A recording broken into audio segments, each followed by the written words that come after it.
आमମାନଙ୍କର परित्राणकर्ता प्रभु ख्रीष्टଙ୍କର बहुमूल्य नाम रे प्रातज्योतिर समस्त दर्शक भाई भणी मानकु मोर ख्रीष्टीय प्रेम नमस्कार एवं शुभेच्छा जनाए। प्रभुंकर पवित्र महानामर धन्यवाद हो जे आज प्रभु आमମାନଙ୍କୁ आउ एक सुजोग देले तांकर पवित्र वाक्य को अल्प समय मध्य ध्यान करने आलोचना करने आसंता माने एक कार्यक्रम आरंभ करी आमने प्रभु निकट को जीवा प्रार्थना करवा। प्रभु आमने धन्यवाद दूचु आज सुंदर दिन निमंते। प्रभु आमने प्रार्थना करुचु तुमर वाक्य ध्यान कला बेले तुम्हें आमकर चक्षु को प्रसन्न कर जेपरी तुमर सत्यता को आमने जानिबा पारिबु साहाय्य कर। प्रभु ए कार्यक्रम को देखुथिबा समस्त भाई भणी मान को तुम्हें आशीर्वाद कर। ए प्रार्थना यीशुंकर प्रिय नाम रे उत्सर्ग करुअछु आमेन। भाई भणी माने आमे गत थर प्रभु ख्रीष्टंकर सप्त दाबी मध्यरु गोटे दाबी आमे देखिथिलु। प्रभु जीशु जो कथाटी कही से कथाटी आउ कई कही नांते से दाबीटी या थिला जे जीशु कहिले मु पथ सत्य वो जीवन मो दे न गले के पिता निकट को जाई परिबे नै। आज आमने से दाबी उपरे गोटे गोटे शब्द ने आलोचना करिबा जे प्रभु जीशु होचंती सर्वोत्तम जीवन को कढ़े नेबार पथ। Jesus is the way to a better life। ए पृथ्वी रे उत्तम जीवन के बनो चाहे आपण चाहती मु चाहे समस्त आम चाहूँ आम समस्ते उत्तम जीवन पाइबा पई आम समस्ते परिश्रम करूँ। तेबे प्रश्न होची ए उत्तम जीवन कौन ए उत्तम जीवन केउठु पाइबा किए आम मानकु दे पारे। अनेक भावती उत्तम जीवन कहले जागतिक सुख समृद्धि जश ख्याति प्रशंसा ए समस्त को उत्तम जीवन बोली लोक माने भावती। कहीं लोक माने उत्तम जीवन कहले ये सब विषय भावी थांती। तार कारण हला जे प्राय सबु लोक माने गोटे कथारे सम्मत हेबे दुईटी शब्द से शब्द होची खुशी आनंद बा शांति। शांति आनंद जगत रे समस्ते चाहती हैप्पीनेस एंड पीस। अनेक भावती जे जागतिक धन संपत्ति जदि सेमानकर यथेष्ट रहिबो तेबे सेमाने आराम रे आउ सेमानकर जश ख्याति बढ़ी जीवो सेमानकर प्रतिष्ठा बढ़ी जीवो लोक माने सेमानकु प्रशंसा करिवे आउ ए दुईटी विषय सेमानकु बहुत आनंद दबो आनंद और शांति दबो।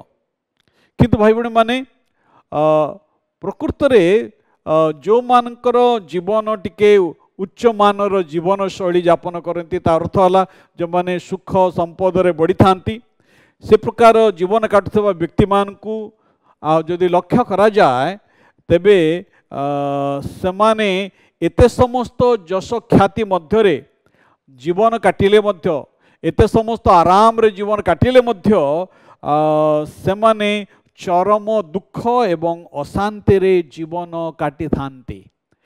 बाइक भावरे आमे समानकर रूप को देखि थाउ जे समय बहुत आराम रे अछंती बहुत शांति रे अछंती बहुत आनंद रे अछंती किंतु देखिबा पय गले अंतर कथा केवल परमेश्वर जानती। सेतपय प्रभु जीशु लूका 12 अध्याय 15 पदरे कथा कहिले सावधान समस्त प्रकार लोभरू आपण आपण को दूर रख कारण जड़े लोकर जीवन तार संपदर प्राचुर्य उपरे निर्भर करे नाही। प्रभु जीशु संपद विषय लोक मान को सावधान करैछंती टंका पैसा विषय लोक मान को कथा कहिछंती कारण जड़े व्यक्तिर जीवन से लोकर धनर प्राचुर्यता उपरे निर्भर करे नहीं। अपर पक्षरे से जोहन तार 14 अध्याय 27 पदरे कथा कहते मु तुम मान को शांति दान करुअछि जगत जेपरि दान करे मु तुम मान को सेपरि दान करू नाही तुम मान को हृदय उद्विग्न कि भयग्रस्त न हो। प्रकृत शांति प्रभु जीशु लोक मान को दियंती जहाँ जगत दे परिबो नहीं आ ताहा प्रभु जीशु आ से दियंती।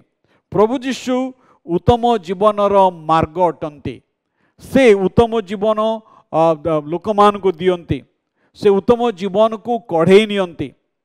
आज आम जीवन रे आम समाज रे प्रकृत मूल समस्या कौन से मूल समस्या को आम चिन्हवा हम एवं ताकू उत्पादन करने को हम जहाँकि आम मान को प्रकृत सुख शांति उत्तम जीवन काटवाक दे न था आउे पाप आम मान को उत्तम जीवन काटवा निमंते यह विषय आम मान निमंते विघ्नर कारण होता है। आपण समस्ते जानते अनैतिकता चौर्य नरहत्या व्यभिचार लोभ प्रतारणा गर्व अहंकार यह विषय परिवार को बंधुत्व को एवं संपत्ति को मध्य नष्ट कर दे थाए। कारण मार्क 7 अध्याय 21 पद 23 पद जदि आप पढ़े जे मनुष्यर हृदय ये समस्त खराब विषय सब उत्पन्न होता है। से प्रभु जीशु माथ्यू तार 6 अध्याय 19 पदरे कथा कहते जोठारे कीट और कलंक क्षय करे पुणी चोर मैंने सिंधी काटी चोरी करती एपरी पृथ्वी में आपण आपण निमंते धन संचय कर नाही। एवं प्रभु जीशु आमको एक कथा कहते तुम शत्रु मान को प्रेम कर एवं सेमानकर मंगल कर पुणी प्रतिशोधर आशा न रखी ऋण दियो। भाई भणी माने प्रभु आम को एक कथा शिखते जे ए पृथ्वी रे धनी होगापी जो मैंने चेष्टा करते आउ धन संपद को ठूल करी ताकू जाबुड़ी धरते भाई भणी माने दिन आसब आम समस्त छाड़ी कर जीवा ये समस्त आम मैंने बोही कर आज जो धन पाई आपण एते गर्वी एते अहंकारी जो पद पदवी आज आपण एते अहंकारी छाती पुले करी क्या मानु नाहंती दिन आसब आपण ये सब छाड़ी कर जीवे प्रकृत शांतिर जीवन प्रकृत उत्तम जीवन मार्ग होचंदे प्रभु जीशु आ प्रभु जीशु कहले मु मृदुशील एवं नम्रचित्त तुमने मो ठारू शिख आमे कौन तांको निकट को जीवा कि आज जो आप प्रकृत से उत्तम जीवन चाहती आउ जीशु होचंती से उत्तम जीवन मार्ग तांको ठारे जदि निजको समर्पण करिवे तांको ठारे जदि निजर समस्त विश्वास को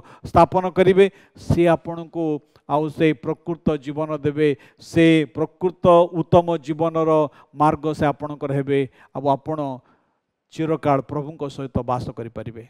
प्रभु मान को आशीर्वाद करंतु आसंतु से उत्तम मार्ग रे आमने गमन करूँ से उत्तम पथरे आम चलू आउ जीशु होचंती से पथ कारण से निजे कहले मु पथ सत्य और जीवन उत्तम मार्ग को उत्तम जीवन मार्ग को से होचंती पथ आसंतु आम तांको जीवन रे स्वीकार करी ए जगत रे प्रकृत शांति आनंदर अधिकारी हेबा प्रार्थना करवा। प्रभु धन्यवाद दूचु तुम आम मान को जगत रे पथ देखा आस नथिल तुम निजे पथ थिल से तुम नाम को धन्यवाद दूचु प्रभु आस बेले हाँ प्रभु आमर जो भाई भणी मैंने कार्यक्रम देखुंट से आशीर्वाद कर से सत्य पथर तुम कढ़ई नियो हाँ प्रभु से उत्तम जीवन मार्ग रे से कढ़ई नियो प्रभु से जीवन को आशीर्वाद कर यही प्रार्थना जीशुंकर प्रिय नाम उत्सर्ग करुछु आमेन। एतड़े पिता परमेश्वर सीम प्रेम प्रभु ख्रीष्टर अनुग्रह पवित्र धर्मात्मा परमेश्वर चिरंदन शांति शक्ति एवं सुमधुर सहभागिता चेतना आम मानकर सहित ख्रीष्ट प्रत्येक विश्वासी भाई भण मान सहित यही समय ठारू ख्रीष्ट जीशुंकर द्वितीय आगमन पर्यंत सदाकाल संगे संगे रही मंगल एवं उपकार करंतु आमेन। समस्त को नमस्कार। ईश्वर आपण मान को आशीर्वाद करंतु।